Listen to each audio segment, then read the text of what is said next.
Israeli Prime Minister Benjamin Netanyahu is meeting with President Donald Trump today in Washington. He is the first foreign leader to meet in person with Trump during his second administration, with reports of an expected arms deal. ABC's Jacqueline Lee has more from Los Angeles. Israeli Prime Minister Benjamin Netanyahu at the White House today, meeting with President Trump, the first foreign leader to visit during Trump's second term. White House officials say President Trump is focused on getting Israeli hostages out safely from control of Hamas terrorists, with hammering out the second phase of the hostage deal at the top of the agenda. A Hamas spokesperson saying those talks on the second phase have begun. I think the fact that this is the first working visit from a foreign leader here at the White House shows that President Trump will continue to stand strongly with Israel, and he is wholeheartedly committed to ensuring all of the hostages return home and standing with our Israeli allies.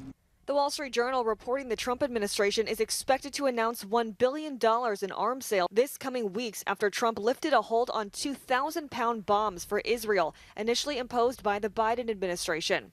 Biden paused those deliveries over concerns they could be used against civilians in Gaza. Netanyahu also met with U.S. National Security Advisor Mike Waltz and the White House's special envoy for the Middle East, Steve Witkoff. According to Israeli officials, the meeting was positive and friendly. Witkoff suggesting the Trump administration sees problems within the framework of the original deal, such as reconstruction of Gaza. Part of the problem is that it wasn't such a wonderful agreement that was first signed. That was not dictated by the Trump administration. We had nothing to do with it.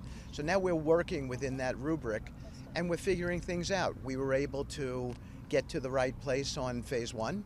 We're hopeful we'll get to the right place on phase two. Israel is preparing to send a working-level delegation to Doha this weekend, aimed at discussing technical details of the ceasefire agreement.